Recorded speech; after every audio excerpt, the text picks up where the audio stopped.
মা মিলি, তোমরা বিকেলে যখন খেলতে যাও তখন খুব সাবধানে থেকো কেমন? বর্তমান সময়ে মানুষের রূপ ধরে অনেক শয়তান লোক ঘোরাফেরা করে। অপরিচিত কেউ ডাকলে বা কিছু দিলে কখনোই নেবে না বা খাবে না, বুঝেছো? আম্মু, আমি তো এখন বড় হয়েছে, কে ভালো আর কে মন্দ সেটা বোঝার বুদ্ধি আমার হয়েছে, বুঝেছো? তুমি শুধু শুধু আমাকে নিয়ে দুশ্চিন্তা করো। আপু, কেন এমন কথা বলছো? বুদ্ধি থাকলে কি সব বিপদ চেনা যায়? আম্মু ঠিকই বলেছেন, আমাদের সব সময় সতর্ক থাকা উচিত। হ্যাঁ, দেখেছো মিলি, মারিয়া তোমার থেকে ভালো বোঝে, ও তো তোমার অনেক ছোট। মা মিলি, মনে রেখো, শয়তান সব সময় শয়তানের বেশি আসে না মা, অনেক সময় ছদ্মবেশ ধরে বন্ধুর বেশিও আসতে পারে। তাই সব সময় আমাদের সাবধান থাকা উচিত। আল্লাহ তোমাদের সব বিপদ আপদ থেকে হেফাজত করুন, আমিন। তো বন্ধুরা, তোমাদের কি মনে হয় মায়ের এই স্নেহময়ী শাসন আর সতর্কবার্তা কি মিলির চঞ্চল মন কর্ণপাত করবে, নাকি ক্ষণিকের কৌতূহল তাকে ঠেলে দেবে অন্ধকার এক জগতের দিকে? চলুন দেখে আসি এই ভয়ঙ্কর গল্পের বাকি অংশ, যেখানে ডানা মিলছে এক ভয়ঙ্কর ষড়যন্ত্র। রসুলপুর মহল্লার উত্তর দিকে এক পাহাড়ি জায়গা আছে, ঠিক তার মাঝখানে একটা অন্ধকার পরিত্যক্ত ঘর। সেই ঘরে আজ টিমে একটা বাতি জ্বলছে। শোন মুসাফির, অনেকদিন কোনো বড় কাজ করিস না তুই। আমাদের দুবাইয়ের পার্টিটা ছোট বাচ্চা মেয়ে সংগ্রহের জন্য আমার উপর খুব চাপ দিচ্ছে। এই মহল্লায় একটা মহিলা মাদ্রাসা আছে, ওই মাদ্রাসা থেকে কয়েকটা বাচ্চা মেয়ে চাই। আর দেরি হলে তোর কপালে কিন্তু দুঃখ আছে। যে বস, চিন্তা করবেন না, আমি সব ব্যবস্থা কইরা ফেলছি। আজই জালমুড়িওয়ালা সাইজা ভ্যান নিয়া আমি ওই মাদ্রাসার খেলার মাঠে যামু। লম্বা দাড়ি আর টুপি পরমু, কেউ আমারে সন্দেহ তো দূরের কথা, উল্টা পরেশগার হুজুর ভাইবা সম্মান করব, সম্মান। শাবাশ, দারুণ একটা বুদ্ধি বাগিয়েছিস তো। বাচ্চারা যেন তোর মিষ্টি কথায় ভুলে যায়, এটা খেয়াল রাখিস। তাদের ভালো ভালো ইসলামের কথা বলবি, হাদিয়া দেওয়ার লোভ দেখাবি। আর এই নে বিষাক্ত ঝালমুড়ির মশলা, যা একবার ঝালমুড়ির সাথে পেরে গেলেই সাথে সাথে জ্ঞান হারাবে নে। তবে মনে রাখিস, কাজটা সাবধানে করবি।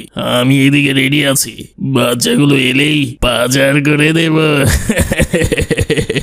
ঠিক আছে বস, বিকালের মধ্যেই আমার কাজ হইয়া যাইব ইনশাল্লাহ। আপনি শুধু আমার টাকাটা রেডি রাখবেন। এভাবে অন্ধকারের মধ্যে কিডন্যাপাররা যখন তাদের বাচ্চা ধরা প্ল্যানে জাল বুনছিল, তখন অন্যদিকে প্রকৃতির সুন্দর বিকেলে শুরু হলো শিশুদের খেলাধুলার পবিত্র আনন্দ। কিন্তু সেই আনন্দ কি বিষাদে পরিণত হতে যাচ্ছে তাদের? মাদ্রাসার মাঠে শিশুরা খেলাধুলা করছে। ওই দেখ মারিয়া, রাদিয়া, কত বড় ঝালমুড়ি গাড়ি এসেছে, চল সবাই মিলে ঝালমুড়ি খেয়ে আসি। ঘ্রাণটা দেখেছিস? জিভে জল চলে আসছে একদম। আপু, যেও না, যেও না আপু, আপু যেও না। আম্মু কিছুক্ষণ আগে আমাদের অপরিচিতদের নিয়ে সতর্ক করেছিলেন, ভুলে যাচ্ছ তুমি? আম্মুকে না বলে যাওয়া ঠিক হবে না। আরে ধুর মারিয়া, ঘ্রাণটা দেখ কত সুন্দর। আমাদের পাশের মহল্লার জান্নাতুল বলেছিল এই ঝালমুড়িটা নাকি খুব মজার। তুই সবসময় হুজুরগিরি করিস না তো মারিয়া, দেখছিস না তাকে দেখে নামাজি মানুষ মনে হচ্ছে? লম্বা দাড়ি আছে তার, মাথায় সুন্দর সাদা টুপি। এমন মানুষ কি কখনো শয়তান বা খারাপ মানুষ হতে পারে? চল, আমি তো আছি, কিচ্ছু হবে না। এভাবেই মায়ের নিষেধ আর ছোট বোনের সাবধান বাণীকে তুড়ি মেরে উড়িয়ে মিলি পা বাড়ালো সে মরণ ফাঁদের দিকে। শয়তান তখন তার শিকারকে দেখে মনে মনে হাসছিল।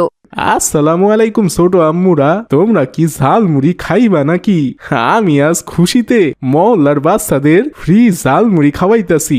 আল্লাহ আমারে অনেক দিছেন, তাই আজ আমার পক্ষ থেকে এইটা হইব তোমাদের জন্য হাদিয়া। ওয়ালাইকুম আসসালাম। আপনি কি সত্যি আমাদের ফ্রিতে ঝালমুড়ি দেবেন চাচা?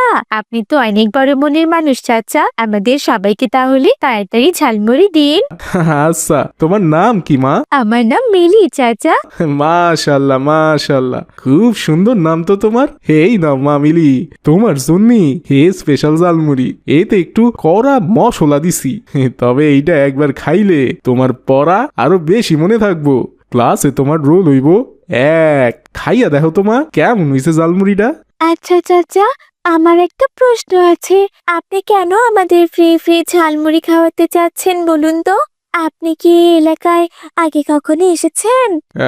আরে আমার ছোট সোনা বলে কি, ভালো কাজ করলে কি নিজ এলাকা লাগে নাকি?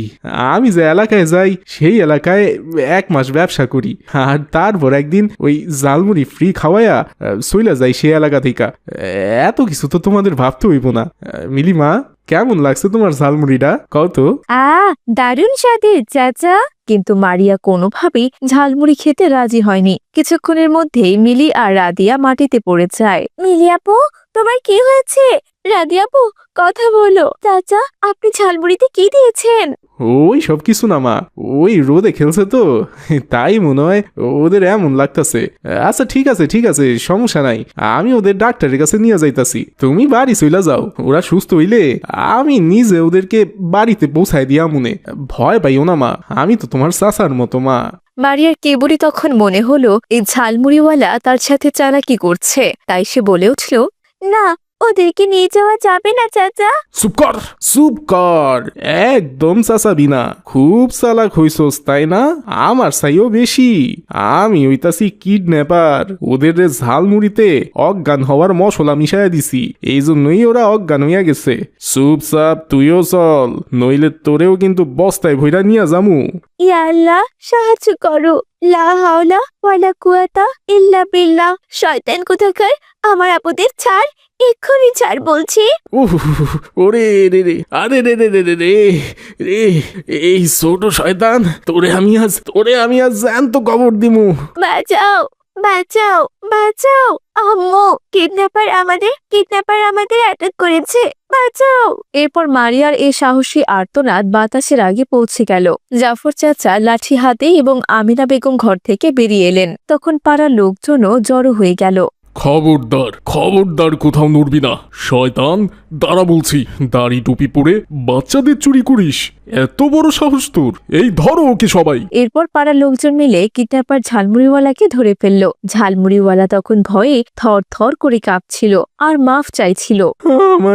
আমারে মাফ কইরা দেন আপনারা, আমি টাকার লোভে ইদ্রিস সর্দারের কথায় এই কাজ করছি, আমারে আপনারা পুলিশে দিয়েন না, আমারে মাফ কইরা দেন।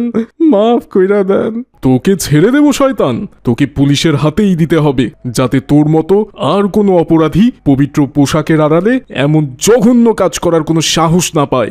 এরপর সে কিডন্যাপারকে পুলিশে দেওয়া হলো। তারপর উপস্থিত সকলে মারিয়ার প্রশংসা করতে লাগলো। এরপর মিলি আর রাদিয়াকে হাসপাতালে নিয়ে যাওয়া হলো।